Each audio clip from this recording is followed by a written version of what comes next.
The Consciousness Code Podcast, Episode 14, The Story Called You. The Self is Often a Story Held in Place. Hello, and welcome back to the Consciousness Code. In the last episode, we explored how words shape your internal world, how naming influences what you feel, what you notice, and how you interpret experience. We looked at how language is not something that simply describes reality after it happens, but something that actively participates in shaping it as you move through it. But language does not remain as isolated words. Over time, those words begin to organize, they begin to link together. They form patterns. And eventually those patterns become something more structured, more stable, more continuous. They become stories. Not just stories you tell others, but stories you tell yourself, quietly, repeatedly, often without even realizing it. Stories about who you are, what your life has been, what things mean, what is possible for you, and what is not. And once those stories stabilize, they begin to feel like identity. Not something you are interpreting, but something you are. This is where the episode begins. Because if language builds your internal world, then narrative is what holds that world together. It creates continuity, it links the past to the present, it allows you to feel like the same person across time, even though your experiences, environments, and circumstances are constantly changing. But it also does something else. It holds things in place, and sometimes what it holds in place is no longer accurate, no longer useful, and no longer reflective of who you are becoming. So we begin with a shift that is simple, but not always easy to see clearly. The idea that the self is not only something you are, it is something that is being told. The sense of me that feels so stable, so familiar, so continuous is not only emerging from your body, your memories, or your traits. It is being maintained through a story that links events together, assigns meaning to them, and repeats those meanings in a way that creates coherence. Without that story, experience would feel fragmented. Moments would exist, but they would not necessarily connect. There would be sensation, reaction, and memory, but not necessarily a clear sense of continuity. The story provides that link. It says, this happened, and because of that, this means something about who I am. Then it carries that meaning forward into the next moment, and the next, and the next. Over time, this becomes identity, not because it is inherently fixed, but because it is consistently repeated. This is why identity feels stable, even when life is not. Because the story is doing the work of maintaining that stability. It selects certain memories, emphasizes certain interpretations, and filters out others. It creates a thread that runs through your experiences and ties them together into something that feels like a single coherent self. But that thread is not neutral, it is constructed. It is shaped by what was noticed, what was emphasized, what was repeated, and what was left out. For example, two people can go through similar experiences and form very different identities, not because the events themselves were entirely different, but because the stories built around those events were different. One person may construct a story of resilience, another a story of limitation. One may emphasize moments of capability, another moments of difficulty. Over time, those emphasized elements become the foundation of identity, not because they are the only truth, but because they are the most repeated. And this is where something important begins to emerge. The self you experience is not just a collection of traits or characteristics. It is a narrative structure, a way of organizing experience that gives you a sense of who you are. And because it is a structure, it can be maintained even when new experiences do not fully support it. This is where the idea of the self being held in place becomes more visible. Because once a narrative is established, the mind begins to protect it. Not necessarily consciously, but functionally. It begins to interpret new experiences in ways that align with the existing story. It notices what fits. It filters what does not. It adjusts meaning so that continuity is preserved. This is not because the mind is trying to deceive you. It is because continuity feels stable. It feels safe. It allows you to navigate the world with a sense of predictability. But the cost of that stability can be rigidity, because when the story becomes too fixed, it becomes less responsive to change. You might begin to notice this in subtle ways, how certain interpretations arise quickly in familiar situations, how certain reactions feel almost predetermined, how certain conclusions about yourself appear before you have fully explored what is happening. This is often the story operating, not as something separate from you, but as the structure through which experience is being organized. For instance, if someone has developed a narrative that they are not someone who handles pressure well, moments of challenge may quickly be interpreted through that lens. The body may respond accordingly. The attention may narrow towards signs of difficulty. Behavior may follow that expectation. And afterwards, the experience reinforces the story. Not because the story is entirely false, but because it has shaped how the experience unfolded. This is how narrative creates self-consistency. Not just by describing who you are, but by influencing how you perceive and respond in ways that keep the story intact. And over time, this can make identity feel fixed, even though it is being actively maintained. It can make certain patterns feel inevitable, even though they are being reinforced through repetition. It can make change feel difficult, not because it is impossible, but because it requires a shift in the story that has been holding things together. But here is the important distinction. Seeing identity as narrative does not mean that the self is not real. It means that the way the self is experienced is structured. It means that continuity is created, not given. It means that what feels like a stable me is, in part, the result of a story that is being told and retold over time. And once that becomes visible, something begins to shift. Not dramatically, not instantly, but subtly. Because when you recognize that a story is being told, you are no longer entirely inside it. You are relating to it. You are noticing how it forms, how it repeats, how it shapes interpretation. This does not mean you immediately change the story. It does not mean you reject it or replace it. It simply means you begin to see it. And in seeing it, you create space. Space between the experience and the interpretation. Space between the moment and the meaning assigned to it. The space between who you are and the story that has been used to describe you. And that space matters. Because within it, flexibility becomes possible, not as something forced, but as something that emerges naturally when the structure is no longer invisible. So the core of this first part is not to dismantle identity, but to soften the assumption that it is fixed. To recognize that what feels like a stable self is, in many ways, a stable story. And that stability comes from repetition, from familiarity, from the continuous linking of past, present, and anticipated future into a coherent narrative. The self is often a story held in place. Not because it cannot change, but because it has been told the same way for so long that it feels like the only version available. And as we move into the next part, we begin to explore why that story is so necessary in the first place, why the mind relies on it, why continuity matters, and why, even when a story becomes limiting, is it often maintained? Because understanding is key to changing your relationship to it. How narrative gives continuity if the first part begins to loosen the idea of identity as something fixed. In this part, we discuss why narrative exists in the first place. Because before we move too quickly into questioning the stories we tell, it is important to understand that a story is not a flaw in the system. It is a function of it. It is how the mind creates continuity in a world that is otherwise fragmented, shifting, and often unpredictable. Without narrative, experience would not organize itself into something that feels like a life. It would remain as a series of disconnected moments, sensations, and reactions, without a clear thread linking them together. So the question is not why we have stories. The question is how those stories are formed, and what role they play in creating the sense of self that feels so stable over time. Autobiographical memory is one of the key mechanisms through which this happens. When you think about your past, you do not retrieve a perfect recording of events. You reconstruct them. You assemble them from fragments, from impressions, from emotional residues, from pieces of sensory information that have been stored in a way that is far less precise than we tend to assume. And in reconstructing those memories, you are not just recalling what happened. You are organizing what happened into a narrative. You are selecting certain elements, emphasizing certain meanings, and linking those meanings together in a way that makes sense from your current perspective. This means that memory is not simply a storage system. It is an active, interpretive process. It is shaped by how you understand yourself now, as much as by what occurred then. This is where continuity begins to form. Because each time a memory is recalled, it is not just retrieved. It is updated. It is subtly reshaped to fit within the current narrative structure. Details may shift. Emphasis may change. Certain aspects may become more central while others fade into the background. And over time, this process creates a consistent storyline. Not necessarily an accurate one in every detail, but a coherent one. A version of events that fits together, that supports a sense of identity, that allows you to say, this is who I have been, and therefore this is who I am. And once that connection is established, it extends forward. The past informs the present, and the present begins to shape expectations about the future. This is where predictive processing becomes relevant. The mind is not only concerned with what has happened, it is constantly anticipating what will happen next.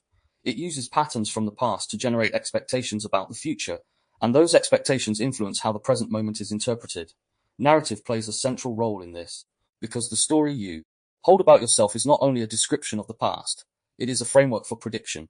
If your narrative suggests that you tend to struggle in certain situations, the mind may anticipate difficulty when those situations arise. That anticipation shapes attention. It shapes emotional readiness. It shapes behavior. And in doing so, it increases the likelihood that the experience will unfold in a way that aligns with the narrative. This does not mean that the narrative is always incorrect.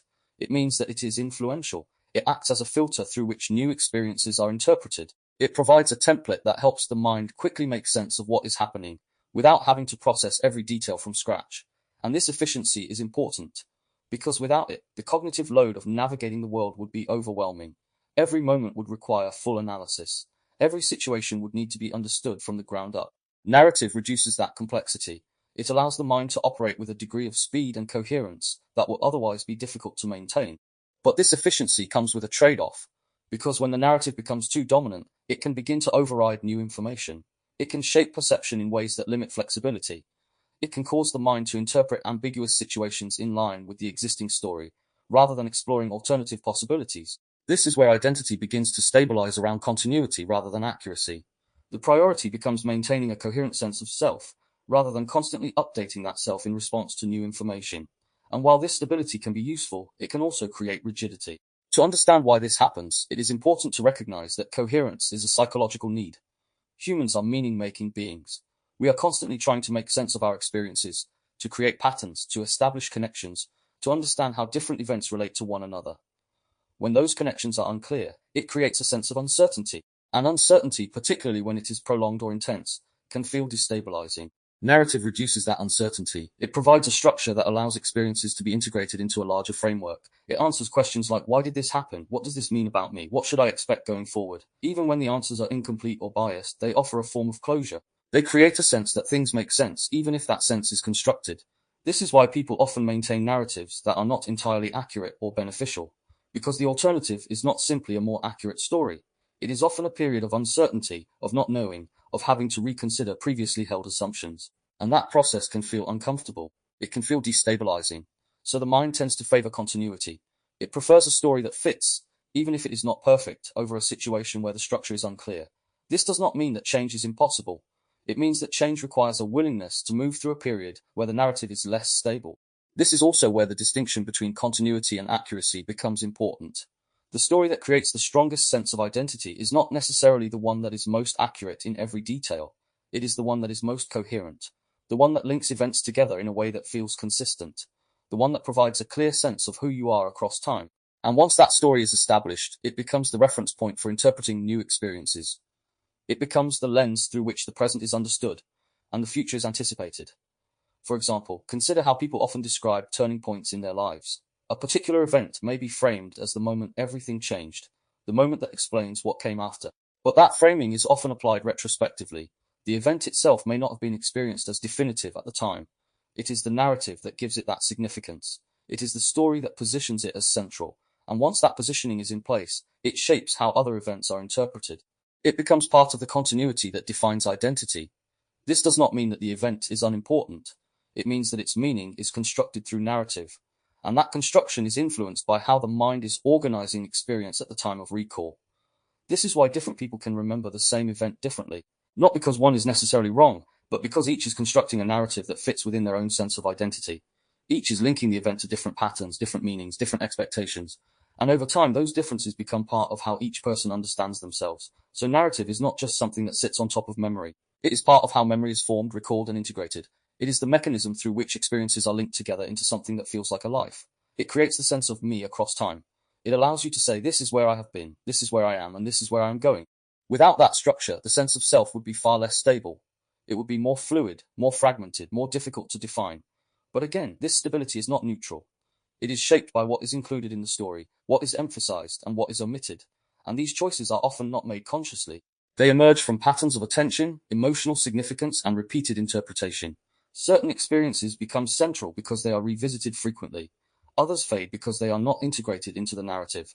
Over time, this creates a selective continuity, a version of the past that supports the current sense of self. This is where the deeper implication of this section begins to emerge. The continuity you experience is real in the sense that it provides a consistent thread through your life. But it is constructed in the sense that it is shaped by narrative processes that are not fully objective. And once that is recognized, it opens a different way of relating to identity, not as something fixed, but as something maintained, not as something given, but as something organized. This does not mean abandoning narrative. It means understanding its role. It means recognizing that the story you hold is serving a function. It is creating coherence. It is reducing uncertainty. It is allowing you to navigate the world with a sense of continuity. But it is also shaping how you interpret new experiences. It is influencing what feels possible. It is guiding behavior in ways that may or may not align with your current context. So the core insight of this section becomes clearer. A story gives life continuity, even when the story is incomplete or biased. It provides a framework that allows experiences to be linked together into something meaningful. It creates a sense of identity that feels stable across time. But it does so through processes that are interpretive, selective, and influenced by existing patterns. And because of that, the continuity it creates is not the same as the objective truth. It is a constructed coherence, and once that is seen, the relationship to narrative can begin to shift. Not in a way that removes continuity, but in a way that introduces flexibility.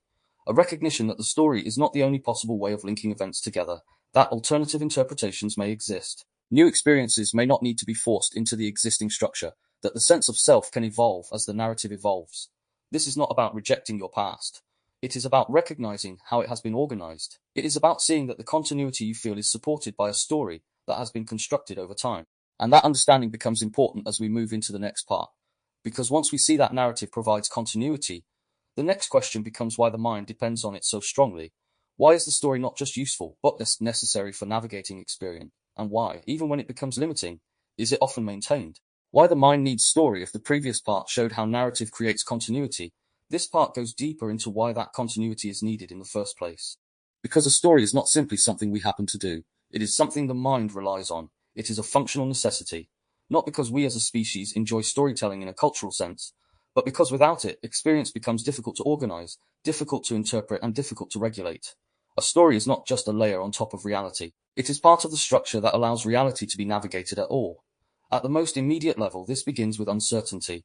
The human system does not respond well to prolonged ambiguity, not because ambiguity is inherently dangerous, but because the nervous system is designed to reduce unpredictability. From a biological perspective, uncertainty increases cognitive and physiological load. When the system cannot predict what is happening or what will happen next, it must remain more alert. Attention widens. Energy expenditure increases. The body prepares for multiple possibilities rather than settling into a single expected pathway.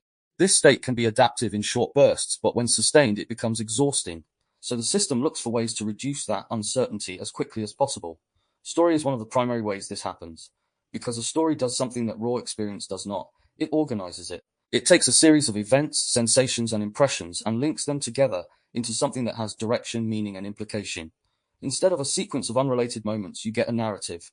This happened, which led to this, which means this. That structure reduces ambiguity. It creates a sense of understanding. It allows the system to move from open-ended uncertainty to a more defined interpretation.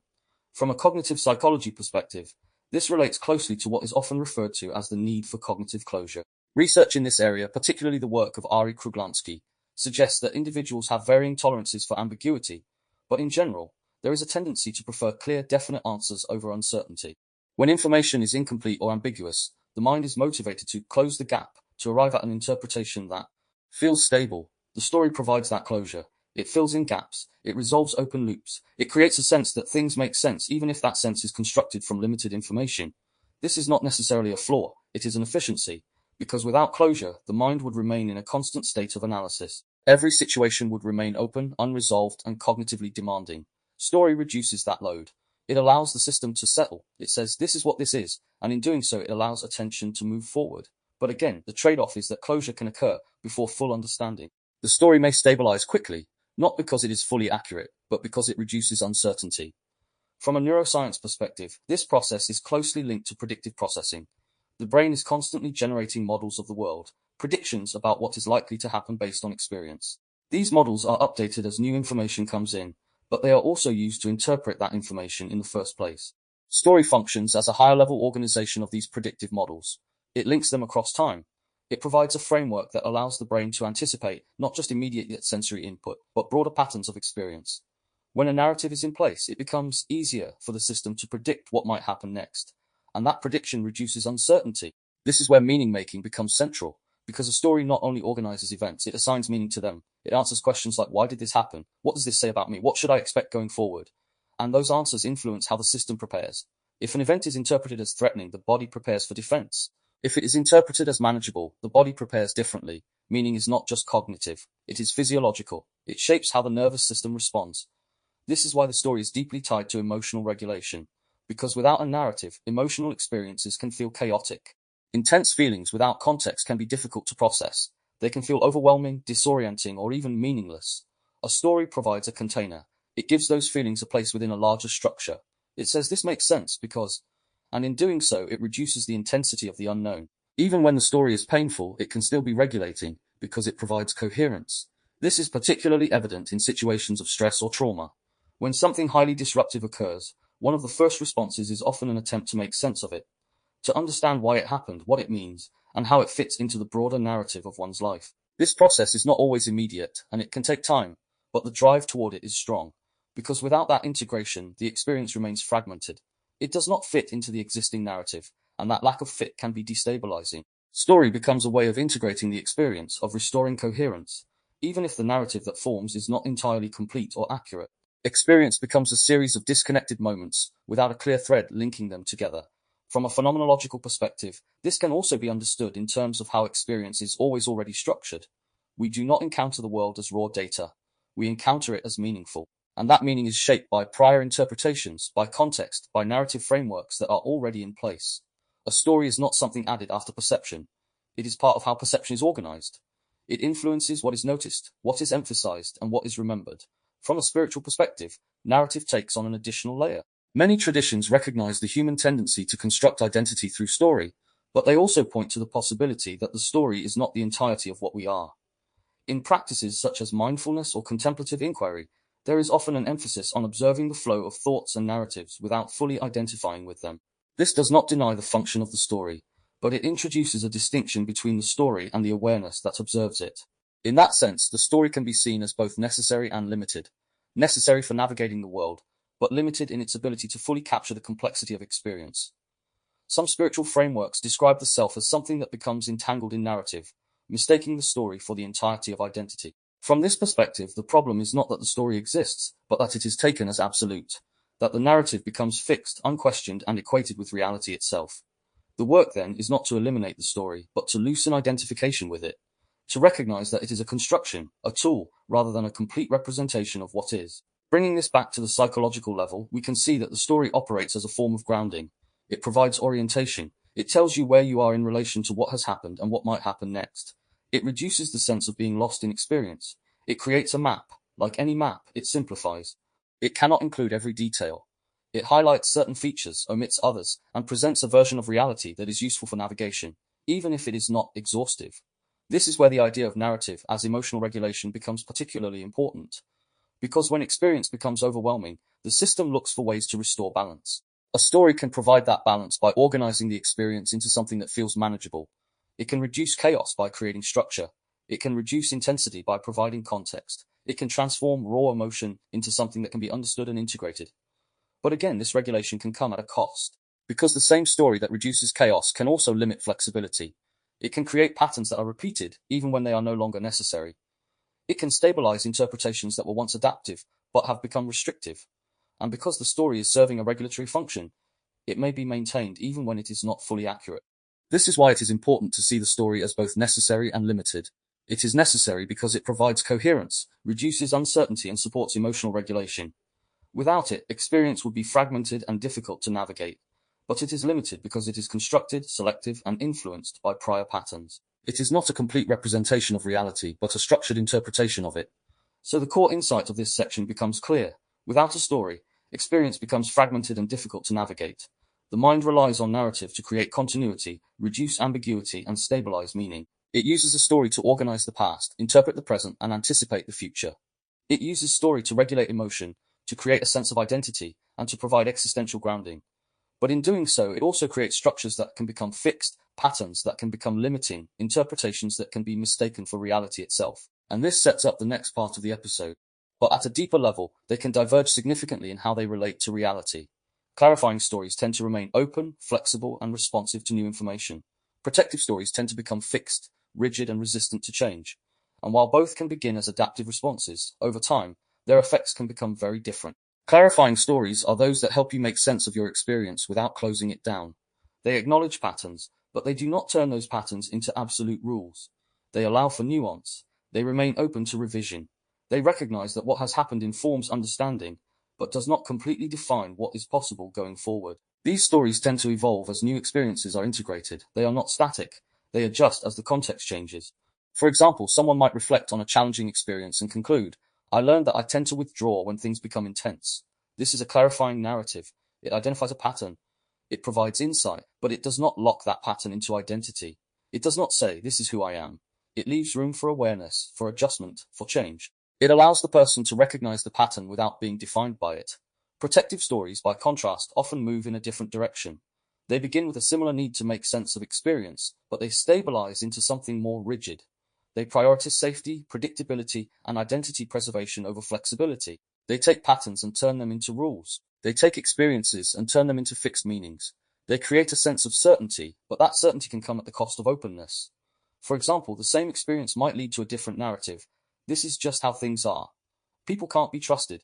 This story provides closure. It reduces uncertainty. It creates a clear framework for interpreting future situations, but it also closes down exploration. It limits how new experiences are interpreted. It filters incoming information in a way that reinforces the existing belief, and over time it can become self-reinforcing. The distinction here is subtle but important. Clarifying stories tend to describe experience in a way that supports understanding. Protective stories tend to define experience in a way that supports stability. Both are responding to the same underlying need for coherence, but they do so in different ways. One remains open to reality. The other narrows reality to maintain a sense of safety. This is where the concept of growth narratives versus fixed narratives becomes relevant. Growth narratives are those that allow for change. They recognize that patterns exist, but they do not assume those patterns are permanent. They support learning. They support adaptation. They allow for the possibility that new experiences can lead to new understandings. Fixed narratives, on the other hand, tend to solidify patterns into identity. They present experiences as evidence of something unchanging. They reduce the likelihood of reinterpretation. They create a sense of inevitability. Consider the difference between "I haven't been able to do this yet" and "I can't do this." The first is a growth-oriented framing. It acknowledges difficulty without closing the possibility of change. The second is a fixed framing. It defines the limitation as part of identity. And once that definition is in place, it shapes how future experiences are approached. It influences effort, expectation, and behavior. Protective stories often form early, particularly in environments where uncertainty, unpredictability, or emotional intensity are present. When the system is exposed to situations that feel overwhelming or difficult to process, it looks for ways to create stability. Story becomes one of the tools for doing this. It explains, it reduces ambiguity, it creates a sense of understanding, and in doing so, it helps regulate the experience. For example, a child who repeatedly encounters inconsistency in their environment may develop a narrative that the world is unpredictable, and that control is necessary to maintain safety. This story may be adaptive in that context. It provides a way of navigating the environment. It reduces uncertainty. It creates a sense of order. But as the individual moves into different contexts, the same story may become limiting. It may lead to rigidity, to difficulty adapting to situations that require flexibility, to patterns of behavior that are no longer aligned with the current environment. This is how protection can become a limitation. The story that once served a regulatory function continues to operate, even when the conditions that required it have changed. Because the story is not just about the past. It is about maintaining a sense of stability in the present. And because it has been repeated, reinforced, and integrated into identity, it feels natural. It feels like reality. It does not present itself as a story. It presents itself as just how things are. This is one of the defining characteristics of protective narratives. They often appear as unquestioned truths. They do not feel like interpretations. They feel like facts. And because of that, they are rarely examined. They operate in the background, shaping perception, guiding behavior, influencing emotional responses without being consciously recognized as narratives. For instance, someone might consistently interpret neutral feedback as criticism. Over time, this may stabilize into a narrative that others are critical or that they are being judged. That narrative then shapes how future interactions are perceived. It influences emotional readiness. It narrows attention toward confirming evidence. And in doing so, it reinforces itself. The story remains intact, not because it is fully accurate, but because it is consistently applied. Clarifying stories, by contrast, tend to allow for variation. They recognize that interpretation is part of the process. They remain open to alternative perspectives. They acknowledge that what is being perceived may not be the only way to understand the situation. This openness creates flexibility. It allows for adjustment. It supports learning. This does not mean that clarifying stories are always comfortable. In fact, they often require a willingness to sit with uncertainty, to recognize that not everything is fully understood, to allow for the possibility that initial interpretations may need to be revised. This can feel less stable than a protective narrative, particularly in the short term, but it supports a more accurate engagement with reality over time. From a psychological perspective, this distinction can also be understood in terms of cognitive flexibility versus cognitive rigidity. Flexible thinking allows for multiple interpretations, for updating beliefs in response to new information, and for adapting to changing conditions. Rigid thinking tends to maintain existing interpretations, even in the face of contradictory evidence. Protective narratives often align with rigidity, while clarifying narratives align with flexibility. From a philosophical perspective, this distinction touches on the difference between understanding and defense. Some narratives are oriented toward truth-seeking, toward making sense of reality in a way that is open to revision. Others are oriented toward maintaining a particular sense of self, protecting identity from perceived threat. Both are understandable. Both serve a function, but they lead to different outcomes. From a developmental perspective, it is important to recognize that protective stories are not inherently negative. They often form as adaptive responses to specific conditions. They help the system navigate environments that may be difficult or unpredictable. They provide stability when stability is needed. The issue is not their existence, but their persistence. When they continue to operate in contexts where they are no longer necessary, They can limit perception, behavior, and experience.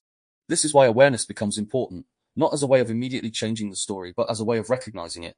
Because once a narrative is seen as a narrative rather than as an unquestioned reality, the relationship to it changes. It becomes something that can be examined, something that can be held more lightly, something that can be updated over time. The core insight of this section becomes clear within this context. Some stories help you understand reality, others help you avoid it. Clarifying stories expands your ability to engage with what is happening. Protective stories narrow that engagement to maintain stability. Both emerge from the same need for coherence, but they function differently in how they relate to change. And this sets the stage for the next part of the episode. Because once we begin to see the difference between clarifying and protective narratives, the next question becomes how these stories repeat across different areas of life, how they show up in relationships, in work, in purpose, in pain, and how over time the patterns they create become the structure through which life is experienced. Identity loops in love, work, purpose, and pain. If the previous section distinguished between clarifying and protective stories, this part shows how those stories do not stay contained within a single area of life. They repeat, they echo. They appear in different contexts, different relationships, different decisions, often with different surface details but the same underlying structure. This is where narrative becomes looped, not as something you consciously choose to repeat, but as something that is carried forward through perception, behavior, and expectation. And over time, these loops begin to define the shape of your life. Not because life is inherently fixed, but because the same story is being re-entered again and again. This is what is meant by identity loops. Patterns of narrative that organize experience across multiple domains. They show up in how you relate to others, how you approach work, how you understand purpose, and how you relate to pain.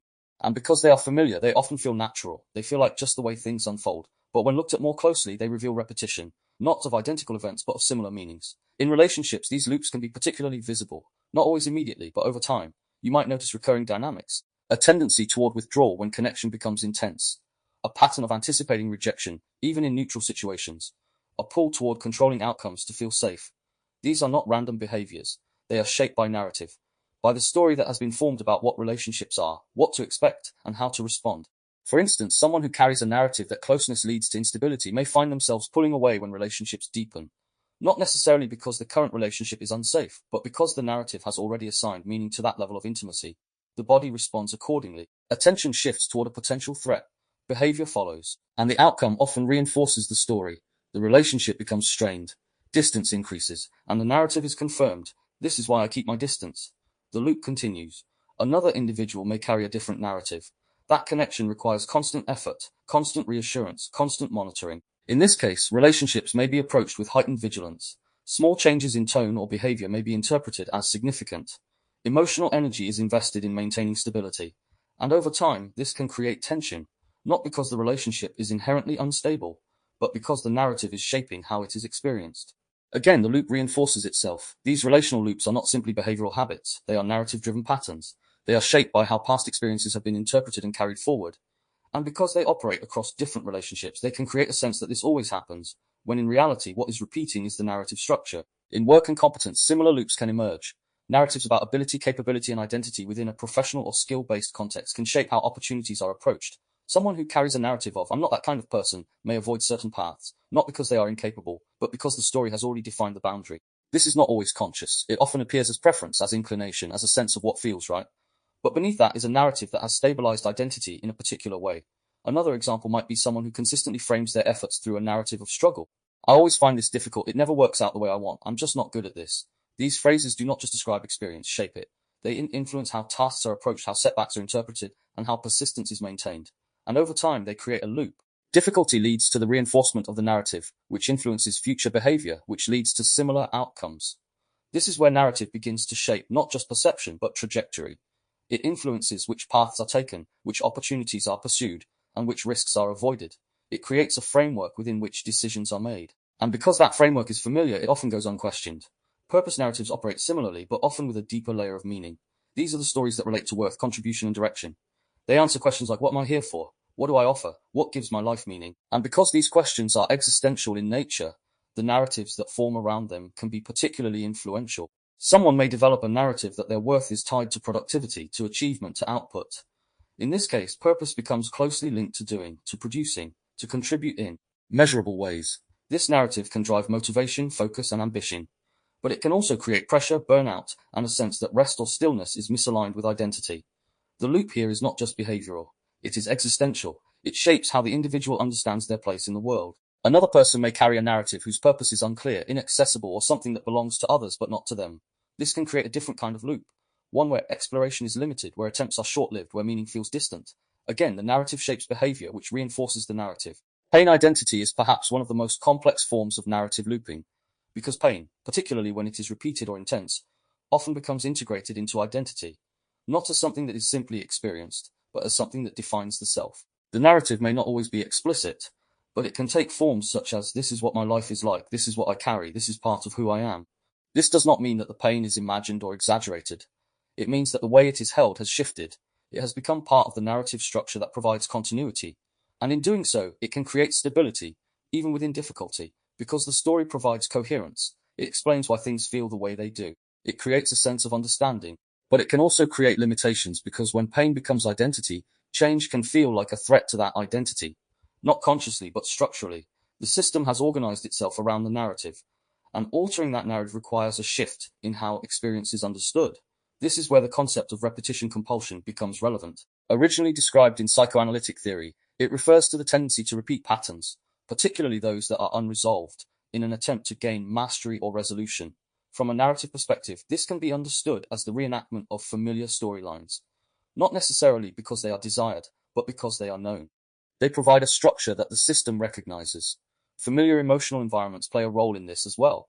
The nervous system becomes accustomed to certain states, certain levels of intensity, certain patterns of interaction, certain emotional tones. And over time, these states begin to feel normal, even when they are challenging, even when they are limiting. The narrative supports this familiarity. It explains it. It stabilizes it. It makes it part of what is expected. For example, someone who has become familiar with high levels of urgency may find calm environments uncomfortable or unfamiliar, not because calm is undesirable, but because it does not align with the established narrative. The system may unconsciously move towards situations that recreate the familiar state, reinforcing the loop. Narrative reinforcement through behavior is the mechanism through which these loops are maintained. The story shapes perception. Perception shapes behavior. Behavior influences outcomes. Outcomes are interpreted through the story, and the loop continues. This is not a conscious process. It is an emergent one. It arises from the interaction between narrative, perception, and action. What makes this particularly important is that these loops can operate across multiple areas of life simultaneously. The same underlying narrative may show up in relationships, in work, in purpose, and in how pain is experienced. It may take different forms, but the structure remains similar, and because it is distributed across different domains, it can be difficult to recognize as a single pattern. This is why the core insight of this section matters. You don't just live your life. You relive your story through it. Not in a literal sense, but in the way experiences are interpreted, responded to, and integrated. The story provides a framework, and that framework is applied repeatedly.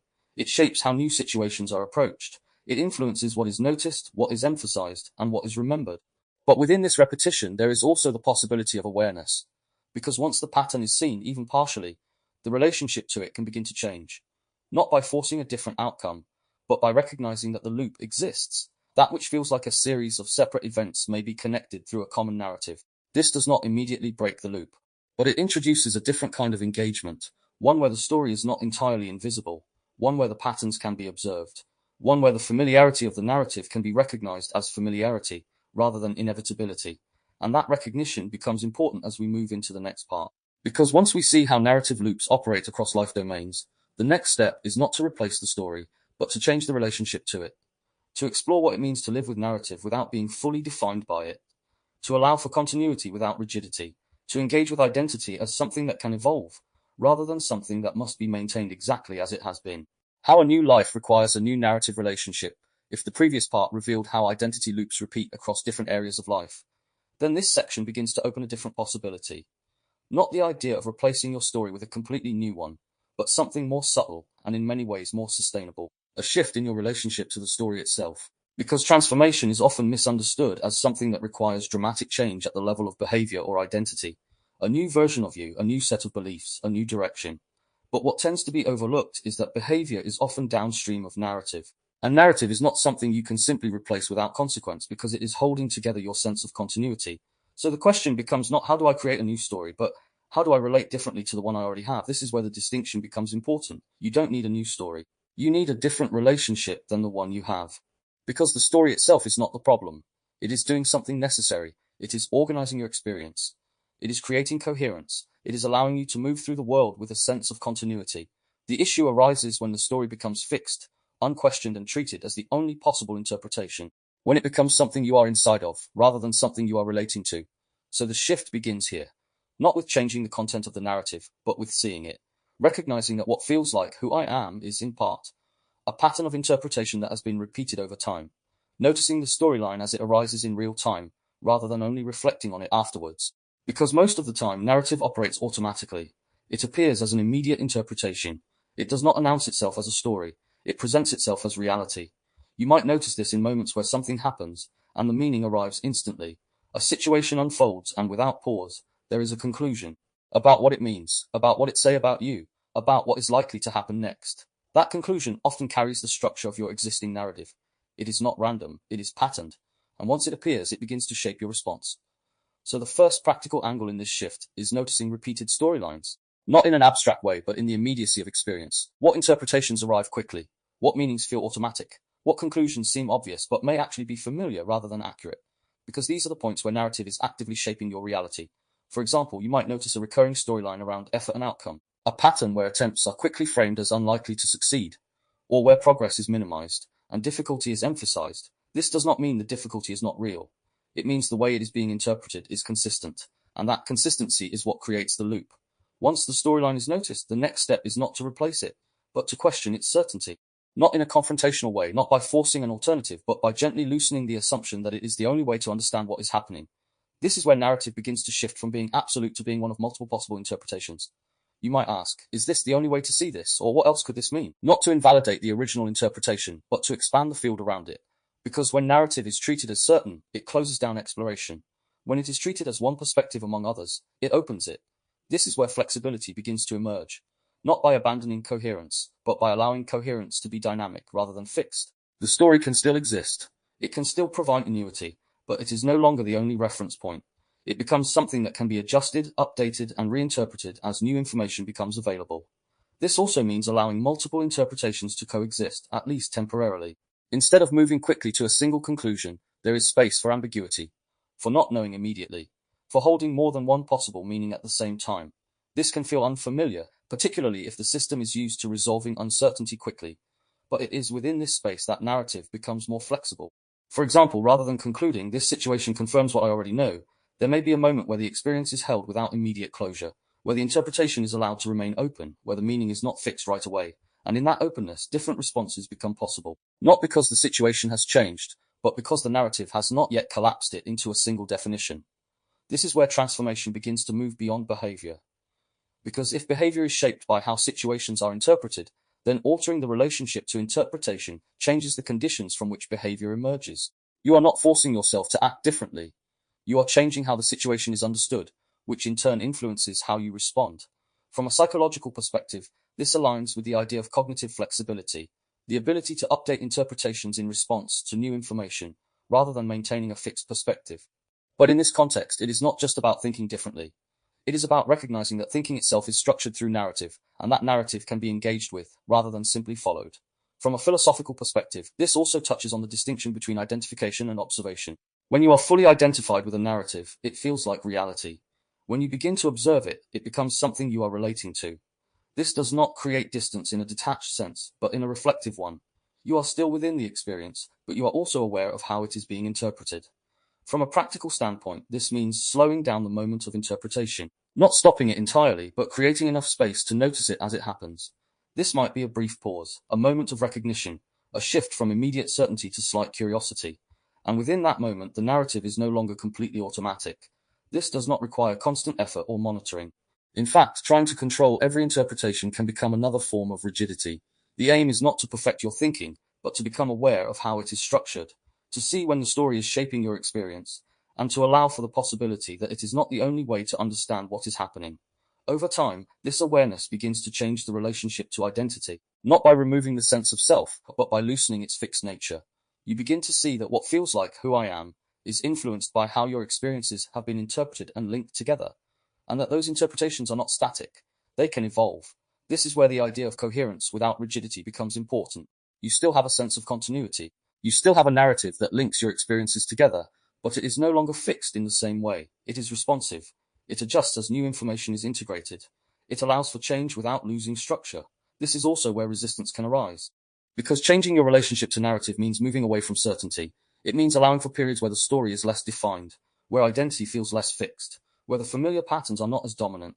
And while this creates space, it can also feel unfamiliar, because the system is used to the stability that the narrative provides.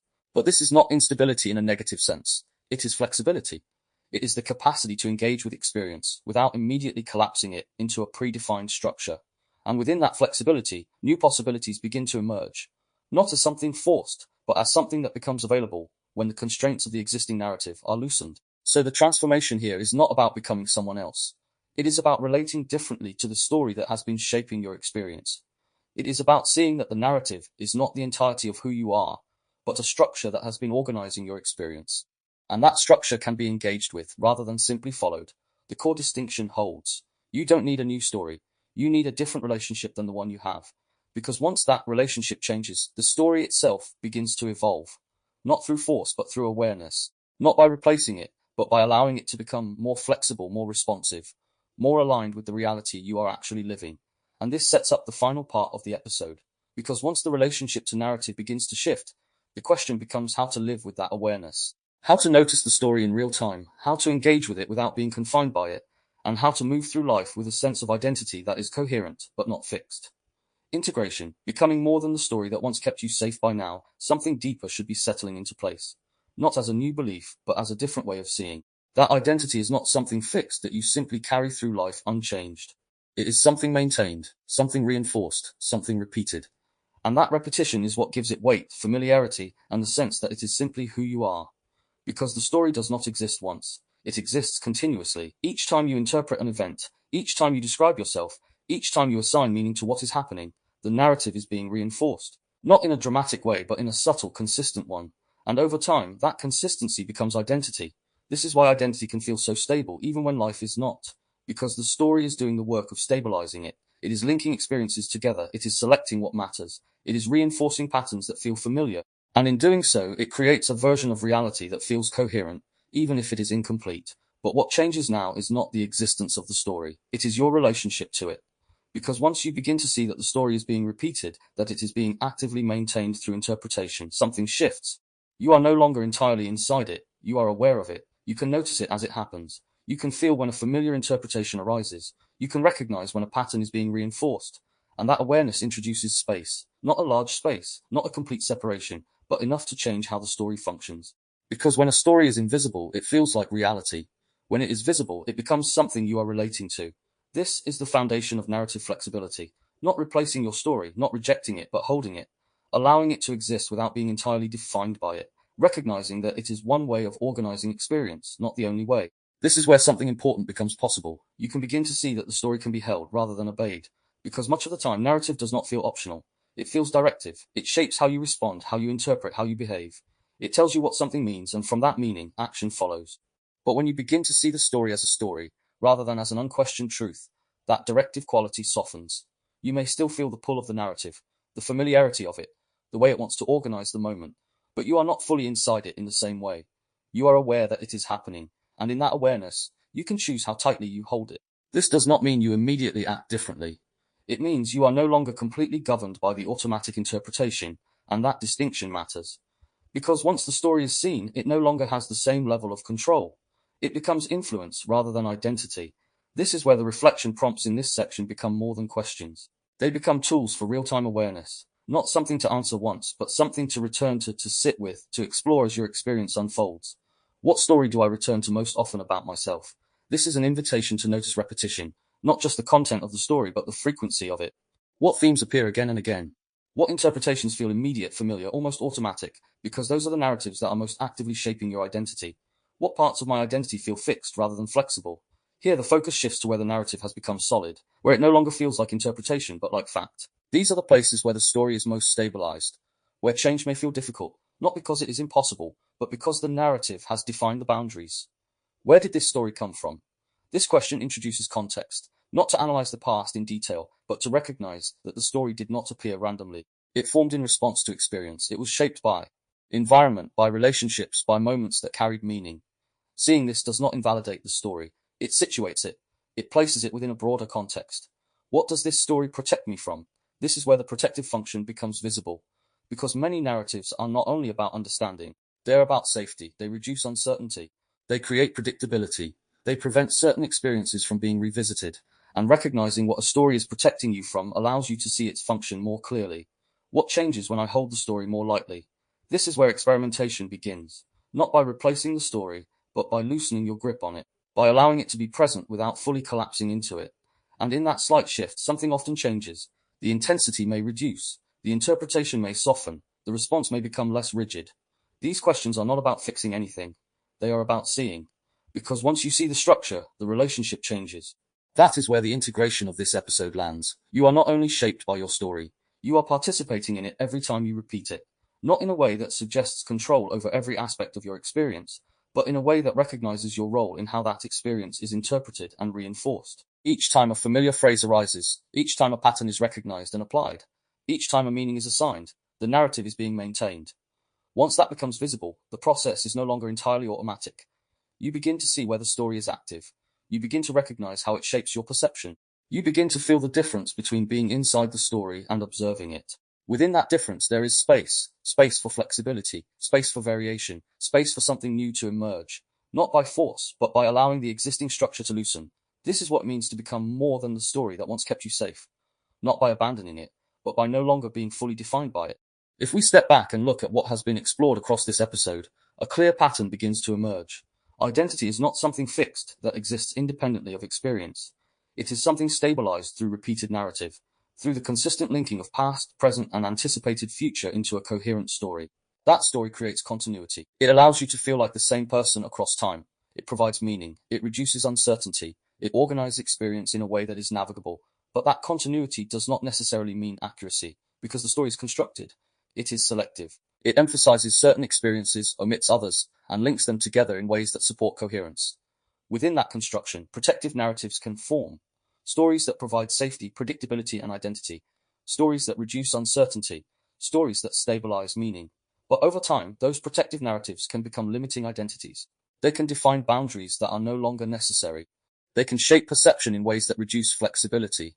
They can reinforce patterns that feel familiar, even when they are restrictive. This is where repetition becomes central. Because repetition reinforces familiarity. Familiarity creates stability, even when the pattern itself is limiting. This is why certain interpretations feel immediate. Why certain reactions feel automatic. Why certain identities feel fixed. They have been repeated. In that repetition, they have become the default structure through which experience is understood. But within all of this, there is also the possibility of awareness. That awareness changes everything. Because when the story is unseen, it feels like reality. When it is seen, it becomes something you are relating to, not something you are entirely inside. That creates distance. Not in a way that disconnects you from your experience, but in a way that allows you to observe how it is being constructed. Within that observation, something begins to open. You begin to see that the story is not the only way to interpret what is happening. You begin to recognize that identity is not fixed but maintained. You begin to feel that continuity can exist without rigidity. That is where freedom begins. Not in the absence of a story, but in the ability to see it, to recognize it, to relate to it, rather than be fully defined by it. Freedom begins when the story is seen, not just believed.